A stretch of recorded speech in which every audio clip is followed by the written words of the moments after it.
Punta po na sana kayo sa ano? Sa kaburan? Sorry po eh.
You may now be seated. At this moment, we would like to acknowledge our guests. First, we have Jaros Guab Shapankewish, Chargé d'Affaires. Dr. Rene R. Escalante, Chairperson, National Historical Commission of the Philippines, and Executive Director, National Quincentennial Committee.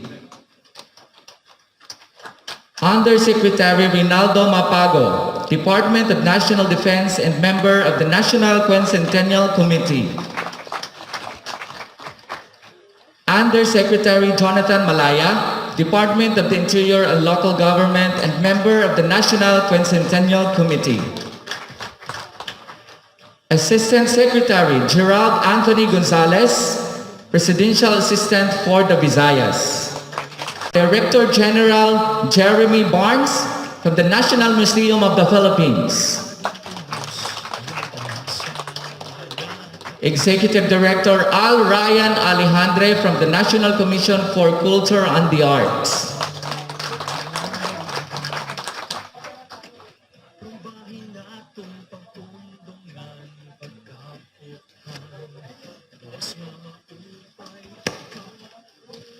DepEd Assistant Secretary Alma Ruby Torrio.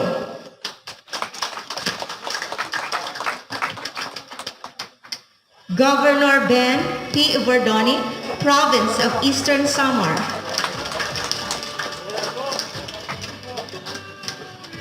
Mayor Annalisa Gonzalez Juan of the Municipality of Giwan, Eastern Samar. Borongan City Mayor Jose Dayan Agda. Barangay Chairperson Winifredo Gapati Jr., Barangay Bagnan, Giwan, Eastern Samar. And of course, ladies, our guests of honor, His Excellency Jorge Moragas, Ambassador of Spain in the Philippines.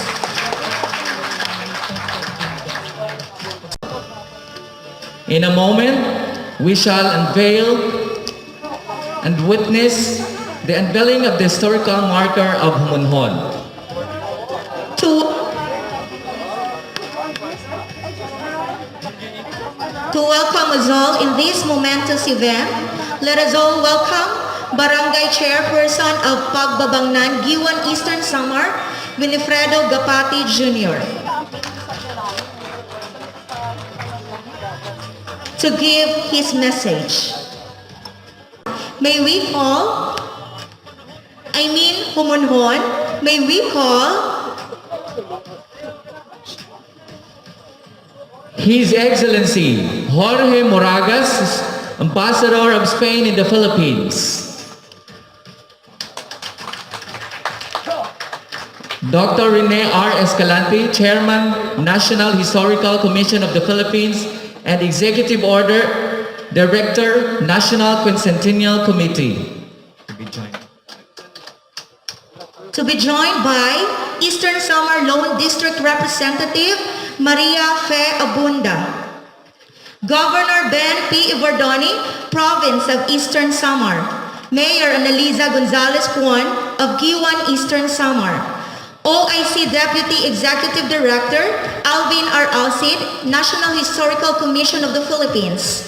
And Barangay Chairperson Winifredo Gapati Jr. of Pagbabangnan, Giwan, Eastern Samar.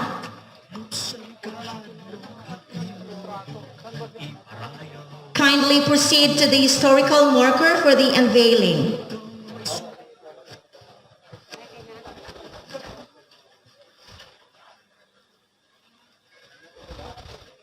As we count in 3, 2, 1.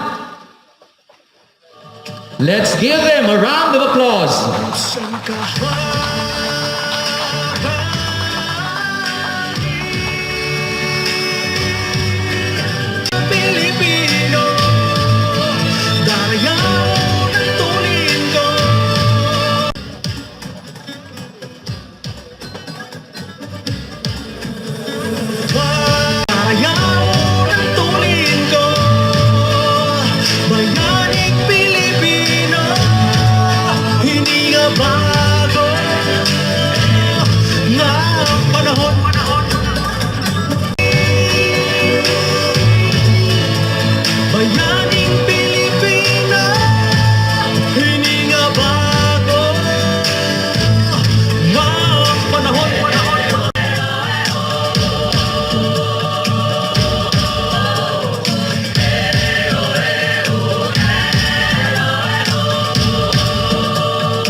The Barangay Chairperson, Winifredo Gapati Jr.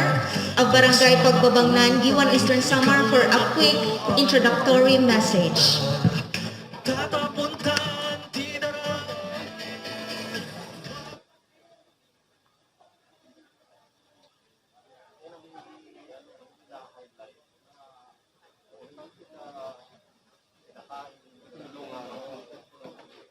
May we call Chairperson Rene R. Escalante.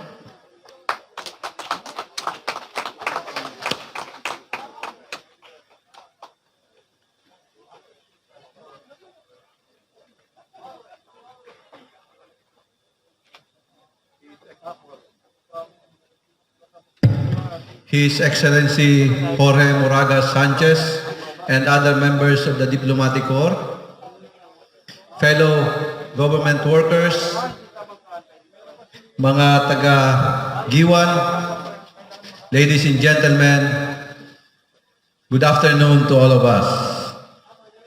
The 2014 Young Historian Prize awardee, George Emmanuel Borinaga of Palu, Leyte, son of my good friend and fellow historian Rolando Borinaga, taught the Filipino people something lately.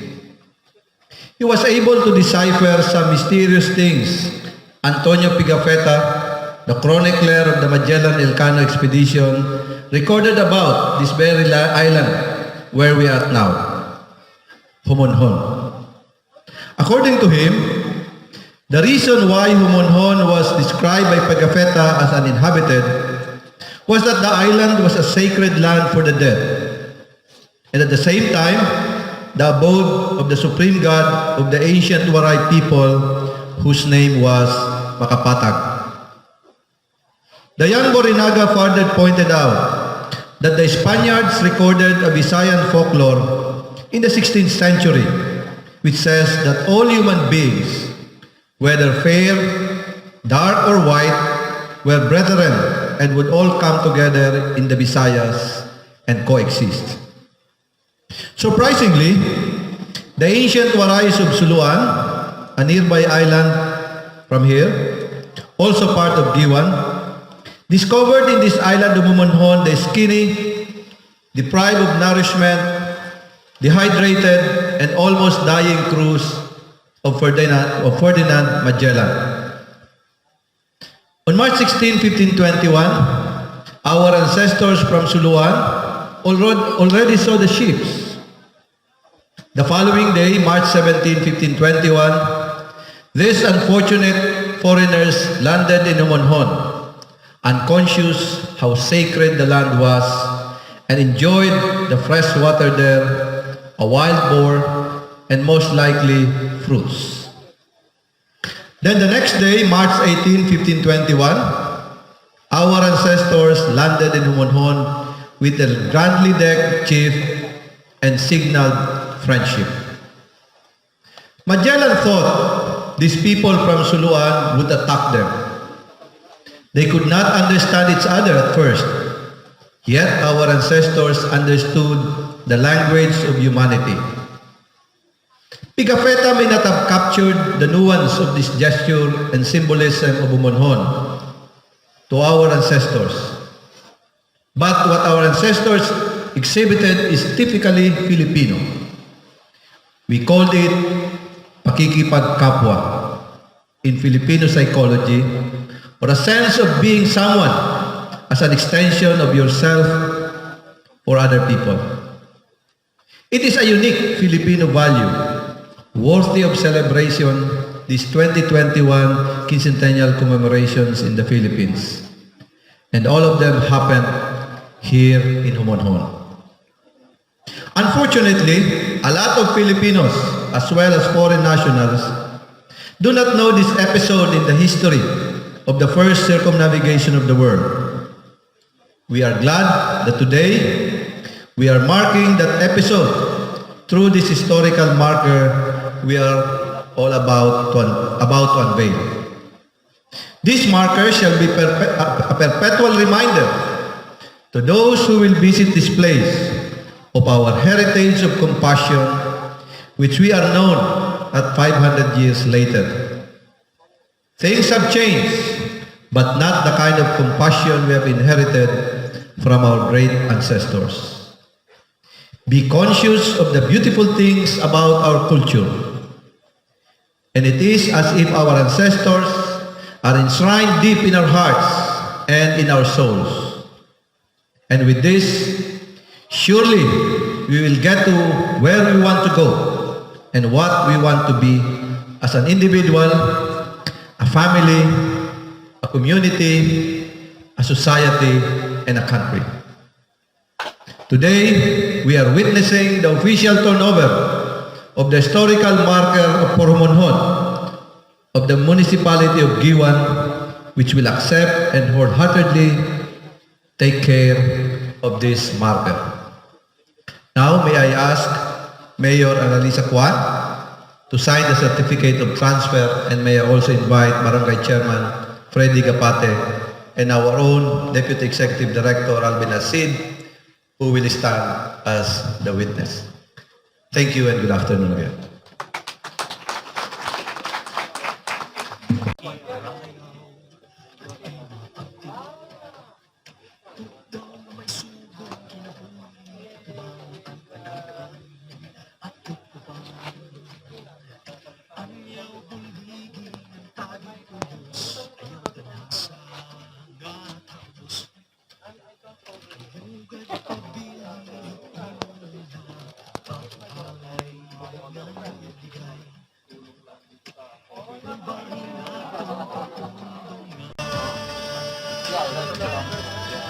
Let us give them a round of applause.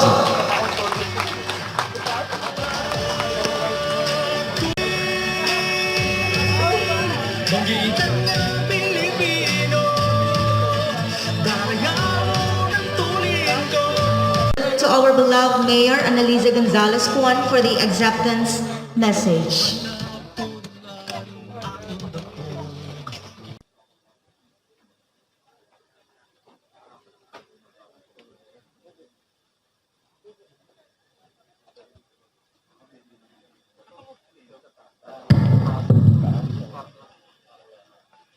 His Excellency Jorge Moraga Sanchez, Ambassador of Spain to the Philippines, and our esteemed Spanish delegation.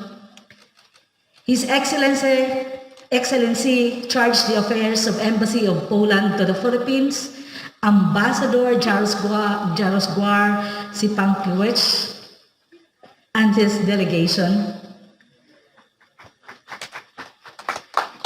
Chairman of the National Historical Commission of the Philippines, Dr. Rene Escalante and his workforce, Yusek Rinaldo Mapago of the Department of National Defense, Yusek Jonathan Malaya, ASEC Jodchi Gonzalez,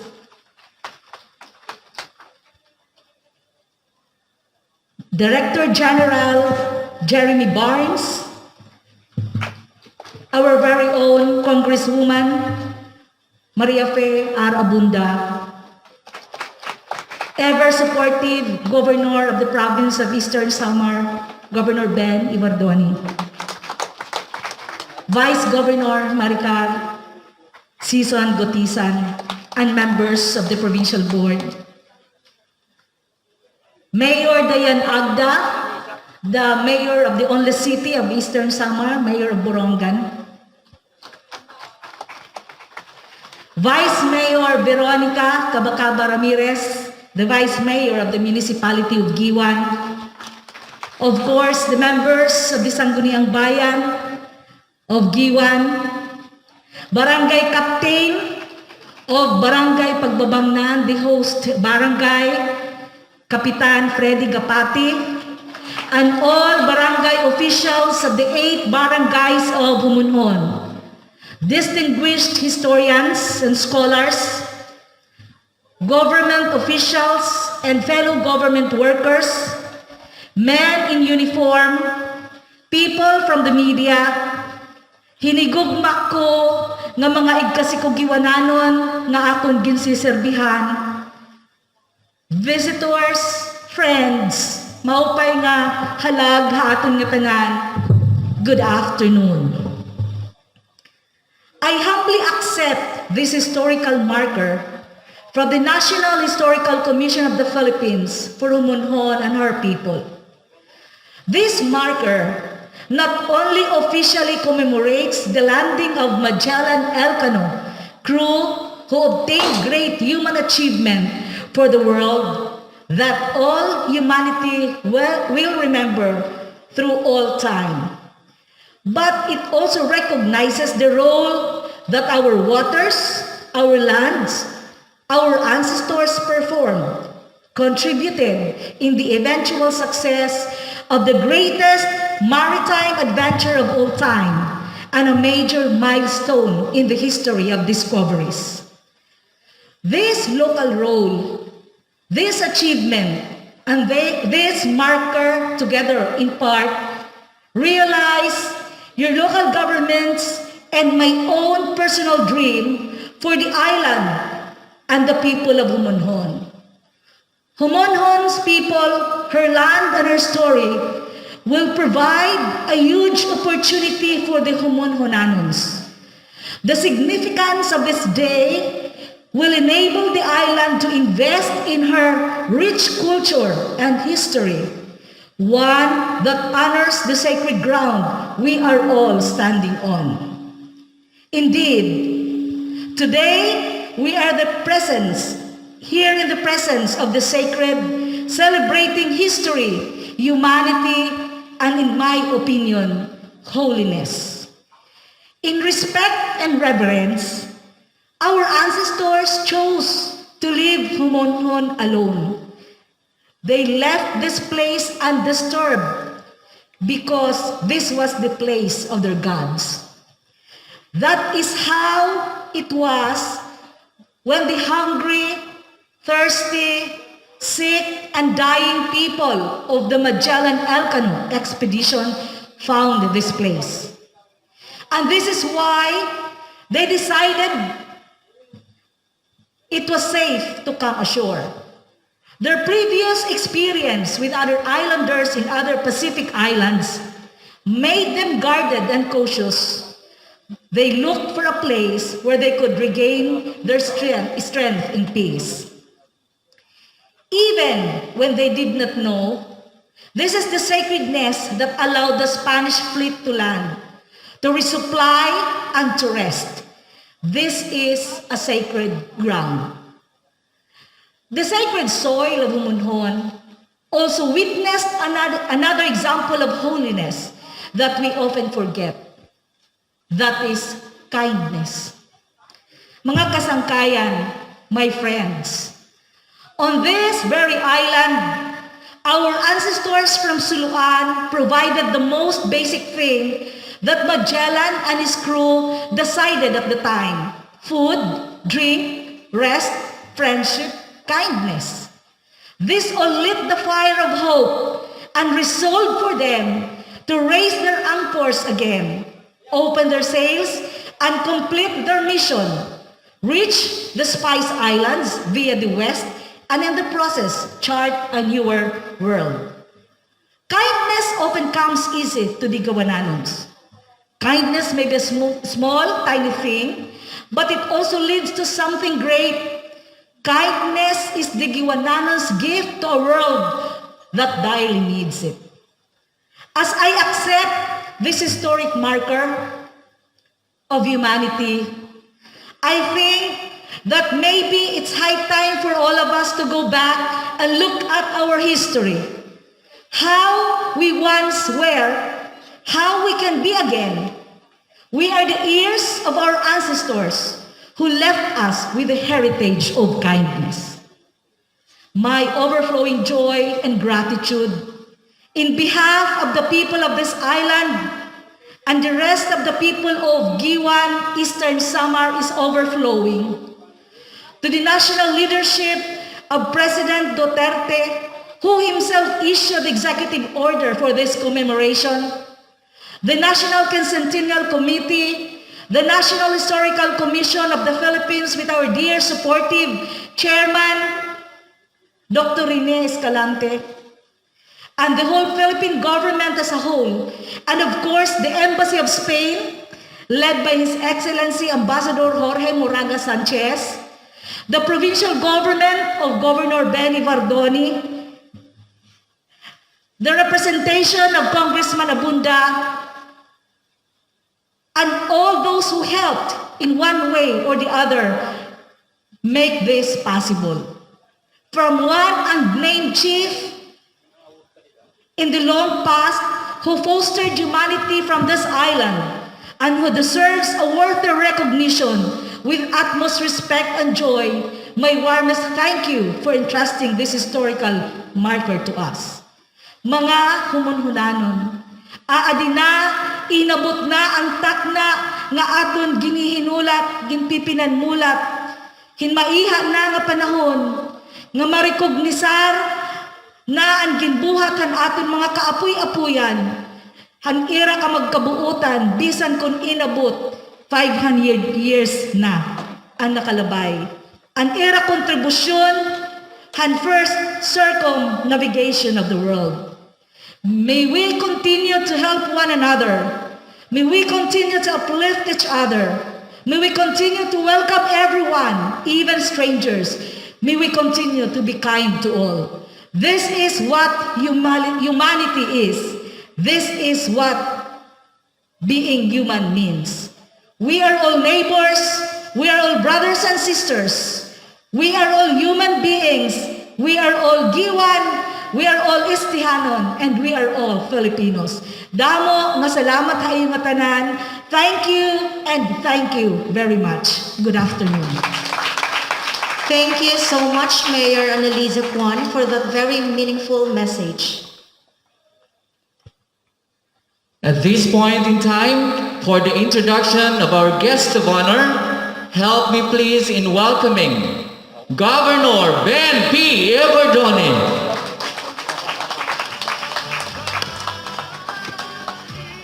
Ayun na lang, harap.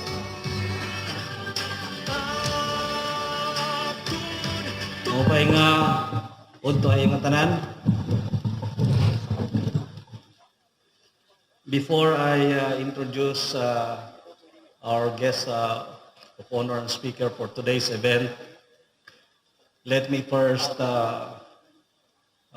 welcome all of you on behalf of the province and greet. Unahin ko na tong mga siga dito sa Homonhon. ang kapitan natin, si Freddy. Nasaan ba si Freddy? Freddy, hi ka. Ang ating host barangay. That's the governor. Di bali masisiminto na yun yung mga karusadahan din eh. Nag-request kita kan President Duterte 500 million. Bubulikan kita ni Congresswoman. Diliwatit aton kapitana ha bitaugan hibanji badar hain hibanji. Of course, Cesar Loyola Palasi.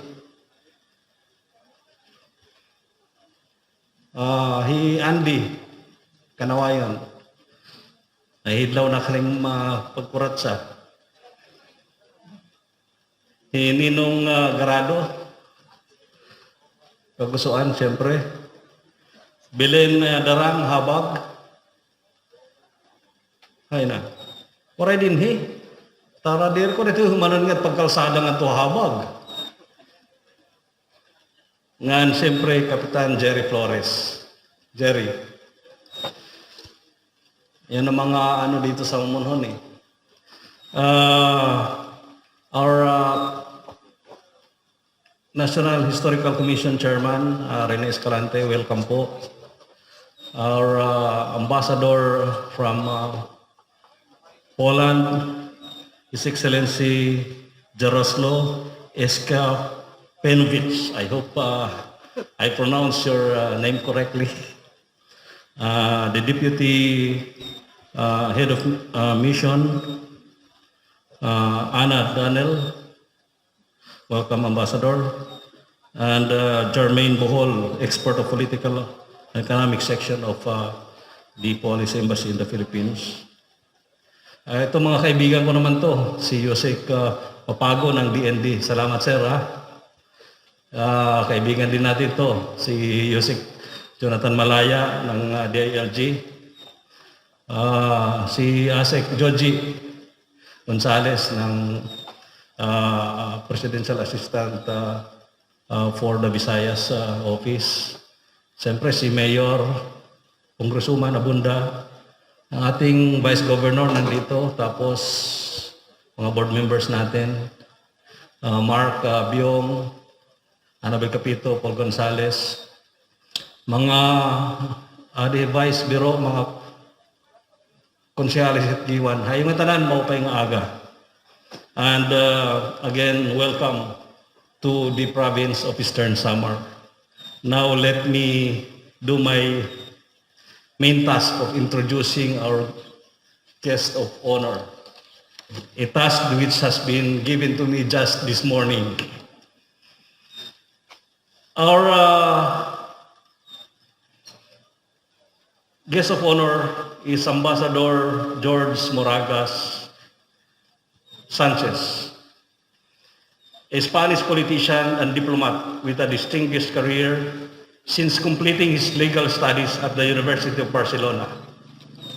He was the Chief of Staff to the Prime Minister from 2011 to 2017, while serving as the Secretary of the National Security Council starting in 2012. He was the People's Party campaign manager for the Spanish general elections, the coordinator of the presidency and international relations of the People's Party, the executive secretary of international relations for the People's Party, and he has been a member of the Spanish Parliament for Barcelona from 2004 to 2017. He also served as the permanent representative of Spain to the United Nations. The appearance today of Ambassador Moragas in the island of Homonhon celebrates how both our ancestors found respect and even friendship when they first met on March 18, 1521 in this island. To us, their descendants present here today, honor that history, respect that friendship, Together, we celebrate the shared history and heritage. We are honored to have him here, and he will probably say we honor him instead. In truth, we honor each other. Ladies and gentlemen, it's my esteemed privilege to present to you our guest of honor and speaker, His Excellency, Ambassador George Moragas of Spain.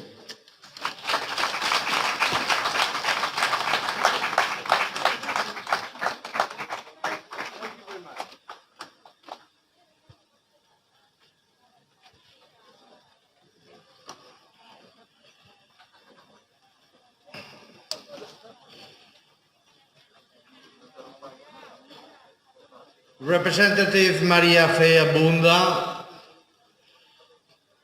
doctor and friend of mine already, René Escalante, Chairman of the National Historical Commission. Governor, thank you for your kind words, Bene Bardone. My new friend as well, Mayor Annalisa Gonzalez Juan.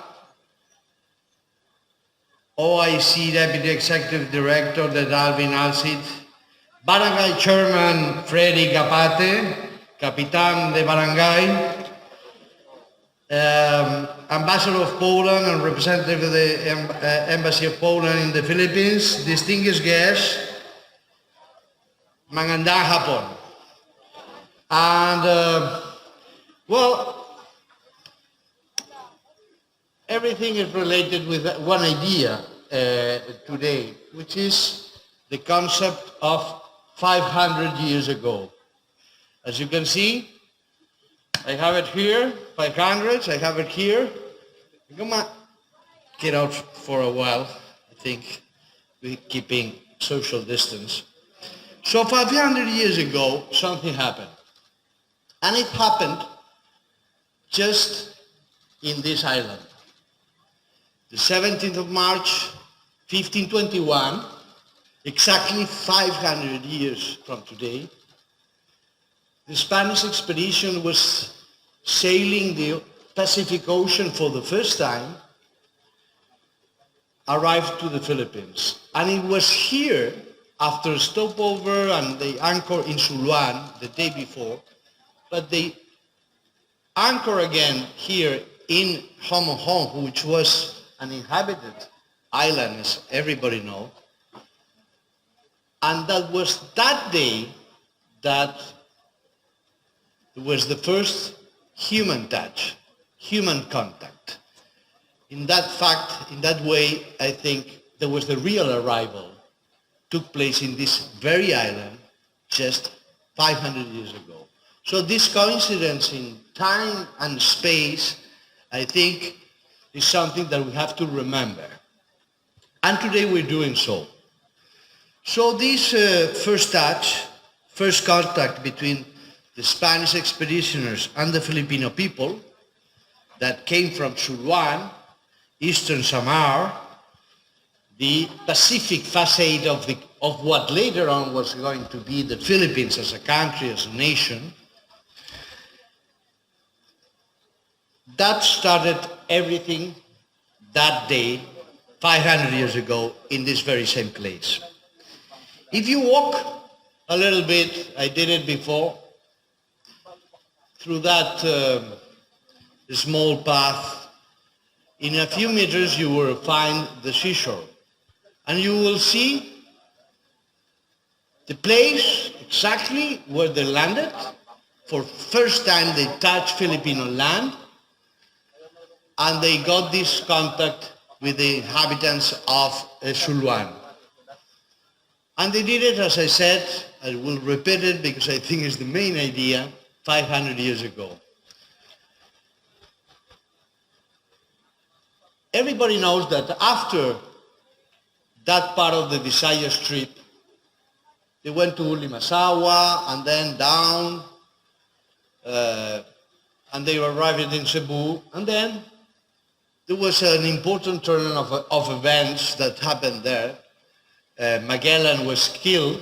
Magellan He was the leader of the expedition, but there were more people. And already 3 ships here, because one was destroyed in I think in the Bahia San Julián, that means in Latin America, and the other one turned back to Spain because they were afraid about the Pacific Ocean. And these 3 ships arrived here, just a few meters from here. They anchored, they landed, they had this first meeting, first encounter, human encounter with the Filipino people.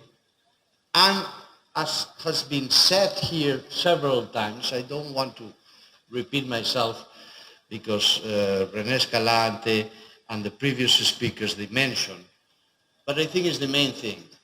That contact was based on the idea of friendship, humanity, solidarity, especially from the Filipino side, to the Spanish that were starving, and they needed water. They found the water here, but in addition they got water from the coconuts, even, according to what I've been told, coconut wine. So that was for them an impressive experience and a salvation. So that kindness that was shown by the Filipino people, I think, is the main feature, the main principle and value that we have to remember. And today is a day because it's the 500 years of remembrance. And that's why I'm very happy to be part of this event, together with the National Historical Commission, that we've been talking and working hand in hand.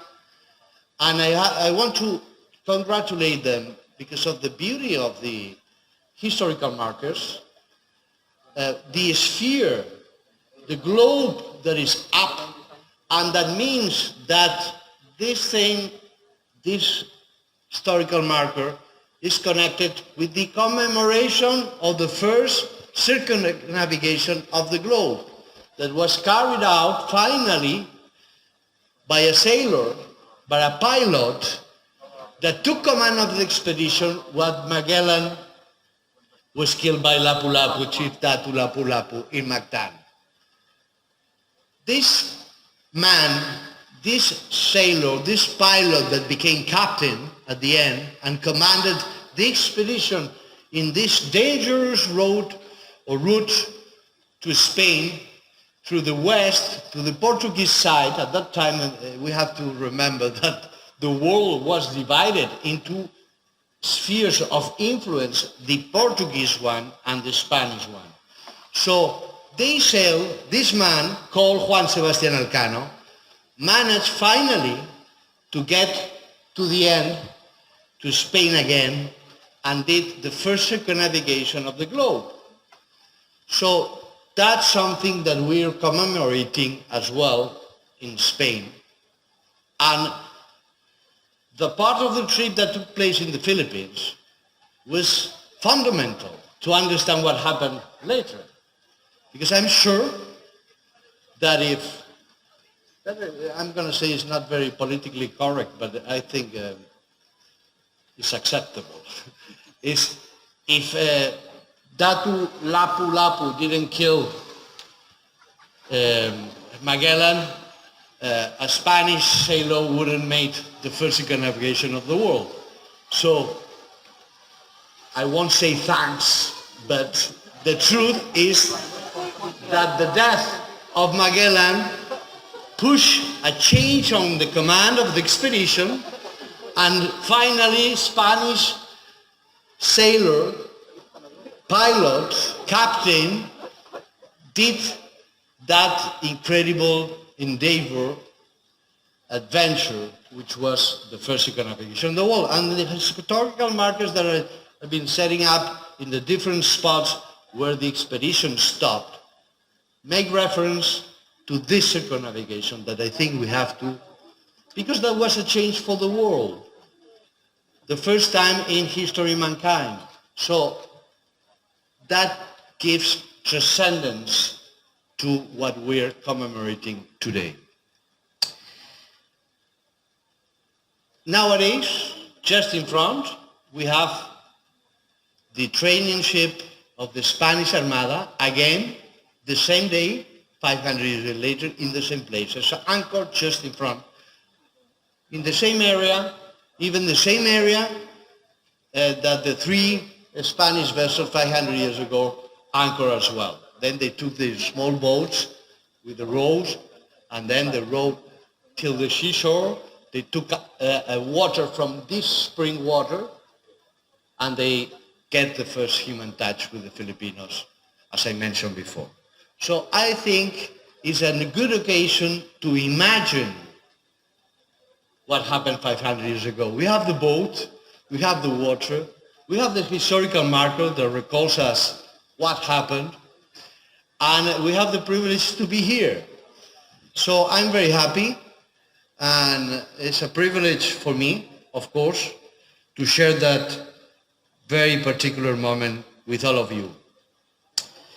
I always thought, we talk about history, sometimes it's complicated, but I think that we are not responsible for what our ancestors did, the good things and the bad things, but we are responsible on how we remember what happened.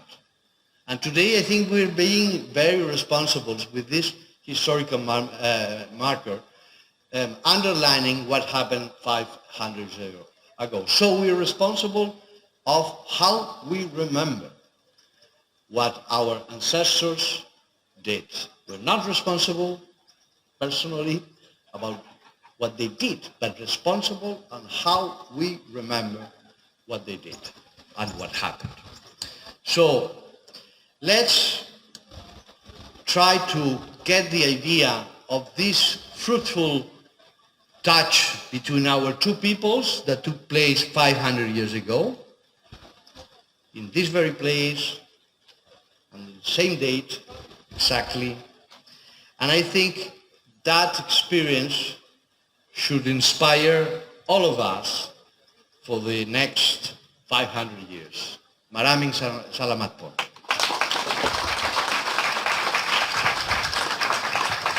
Thank you so much, Your Excellency, Ambassador Jorge Maragas, for a very wonderful and uplifting message.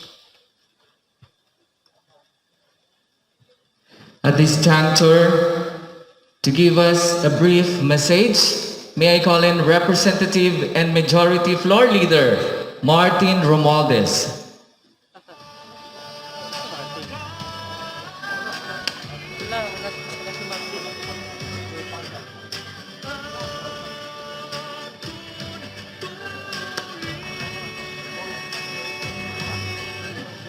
Another message will be shared to us by none other than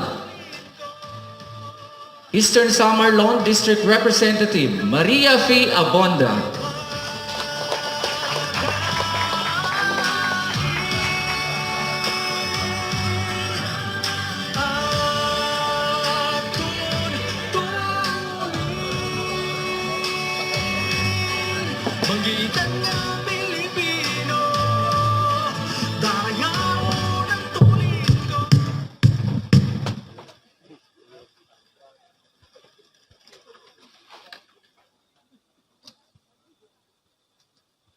Distinguished guests, His Excellency George Moratos, Ambassador of Spain, Ambassador of Poland, Ambassador of Ruslu, visitors, representatives from national, regional, provincial agencies, our historians, provincial, municipal, barangays, ang aton mga taga-media, hayo nga tanan maupay nga kulop. Isang malaking karangalan para sa akin, sa kapwa ko mga Eastern Samarinyo, that we are here to celebrate a very significant event sa kasaysayan ng Pilipinas at ng buong mundo. Ang first landing on Philippine soil ng Magellan Elcano Expedition noong March 17, 1561, 500 years ago today. Malaki ang ginagampanan ng mga ninuno ng Eastern Samar sa first successful circumnavigation of the globe. Dito sa lupa ng islang ito, tumapak ang mga banyaga. Pinakauna sa mga islang magiging bahagi ng archipelago na tatawagin Las Islas Filipinas. Dito ipinakita ng ating mga ninuno ang kanilang kabaitan, compassion, and humanity. Pinaramdam nila ang kagandahan ng loob at puso ng mga Pilipino. Ipinadama nila ang mula noon at hanggang ngayon ang katangian ng mga taga-Eastern Samar, always welcoming, mabait, matalungin, kahit hindi kilala. In line with this celebration, ako ay nag-file ng resolution sa Congress, approved and adopted last March 9, and House Resolution 1628, commemorating the 500 years anniversary of the Philippines' role in the first successful circumnavigation of the world by Spanish expeditionary forces led by Magellan, due to the humanity of our ancestors in the province of Eastern Samar on March 17, 1521. Ang resolution na ito aims to recognize the role na ginagampanan ng ating mga ninuno sa importanteng pahina na ito sa kasaysayan ng ating bansa at kasaysayan ng buong mundo. Binigyan din ng resolution na ito ang compassion at humanity at ang ating ancestors ay pamamagitan ng kanilang pagtulong sa mga banyaga. At pagbibigay ng pagkain at tubig at iba pang necessities para ipagpatuloy ang kanilang paglalakbay at makumplito, finally, circumnavigation ng mundo. Dala ng pagdaong na ito ng mga Espanyol, an introduction of Christianity sa ating lugar na nagbibigay daan sa maraming pagbabago sa ating mga paniniwala, tradisyon at kultura. Sa ating mga taga-Eastern Samar, malaking karangalan ang dala-dala ng kasaysayan. Dito, kinikilala ang naturalisa ng mga Istihanon. Nga ang aton mga ngayon, mga kinaiya, kahit noon pang unang panahon, naging matulungin na, mababait na sa kapwa. Mga pag-uugali, usahit aton mga pamatasan, that would all be proud of. Alam ko, hindi lang ako, kundi tayong lahat nakakaramdam ng kaligayahan ngayon. Kasabay na ang profound pride for the role our ancestors played in history. Isa ang aking kahilingan. I pray that Magellan landing marker and this historic island of Homonhon will last another 500 years for the next generations of Istihanons to commemorate and celebrate. Sana, isa-isip at isa-puso natin na in the next 500 years, maramdaman din ng mga susunod na henerasyon ang pride and joy na pinabalot sa ating mga puso ngayon para sa makasaysayan lugar na ito. We should be proud to be Istihanon, proud of Eastern Samar, of our culture, of who and what we are, and we should be proud of being Filipinos. Para sa ika-500 taon at susunod pang 500, mabuhay ang mga istihanon, mabuhay ang Pilipinas, mabuhay ang Pilipino. Magandang hapon sa inyong lahat. Thank you so much, Congresswoman Maria F. Abonda, for that warm message. And this time, the theme song of the Quincentennial Commemorations in the Philippines, composed and written by Roel Rastata, titled Bagani, will be rendered to us by Francis Kenneth Fabula of the Diocese of Barangay. Join me, please, in welcoming him in with a big hand.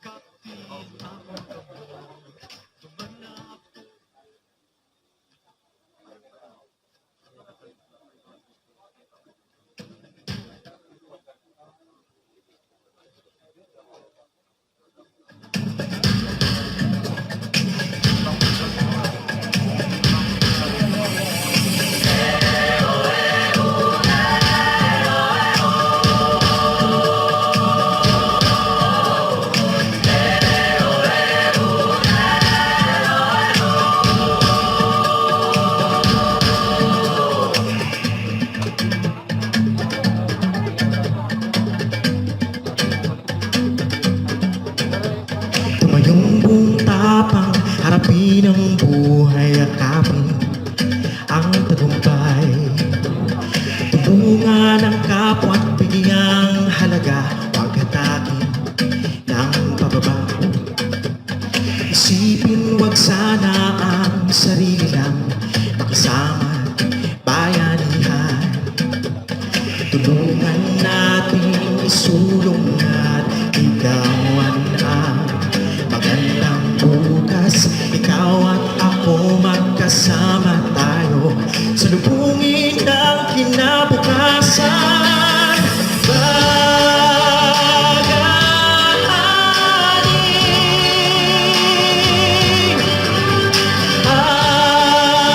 ating lahi, mandirigmang Pilipino, dakila ang lahi ko, bayaning Pilipino sa makabagong panahon.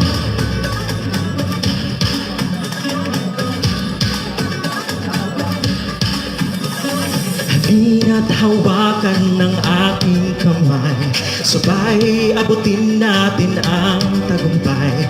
Patuloy lang tayo sa pagpapanday, tiwala sa Diyos ang sandat at gabay. Subukan nating isulong at ligawan ng magandang bukas. Ikaw at ako magkasama tayo, salubungin ng kinabukasan.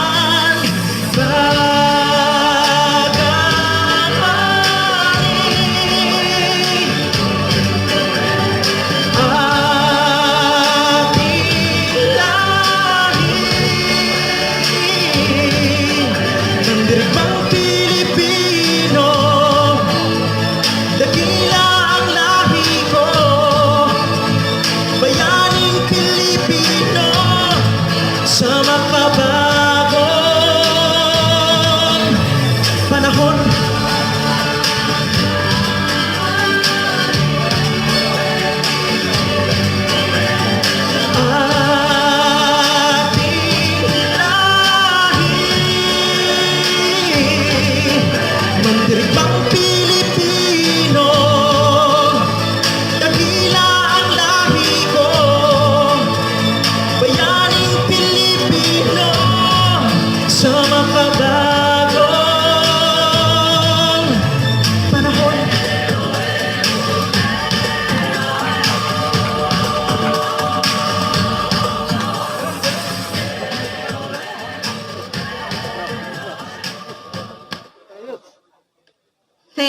so much, Mr. Francis Kenneth Fabula, for sharing your talent to us. And that concludes our memorable occasion here in Homonhon Island in commemoration of the 500 years of the Philippine part in the first circumnavigation of the world. Thank you, guests, for visiting the beautiful Homonhon Island.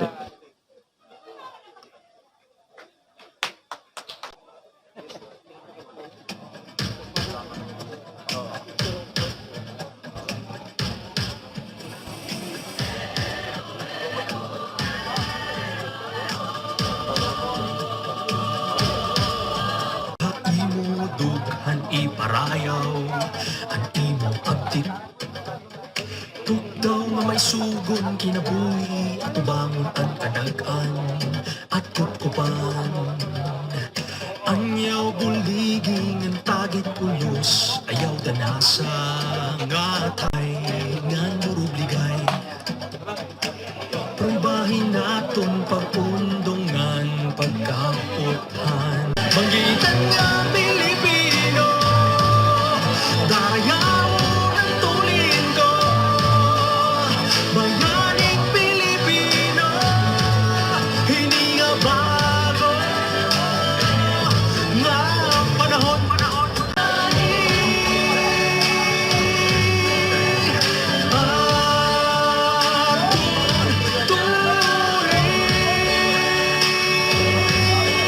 Banggitan nga Pilipino, dayaw ng tulin ko. Bago nga panahon.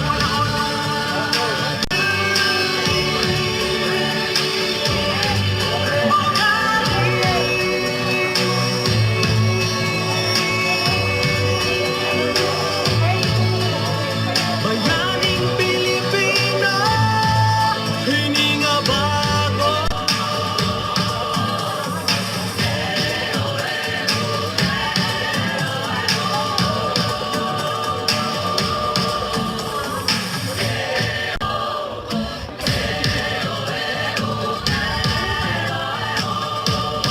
Yugad pabilit imo la pakiangay pag-urukod kita tatapuntan tidara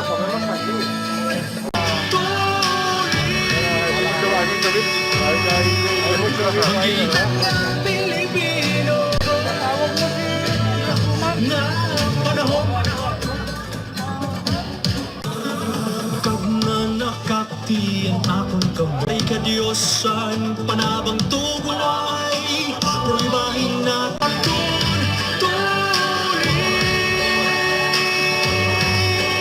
Banggitan nga Pilipino, dayaw ng tulin ko.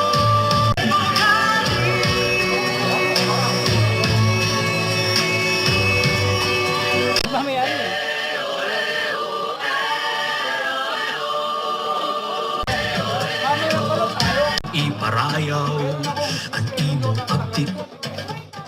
Tugdaw nga may sugon kinabuhi.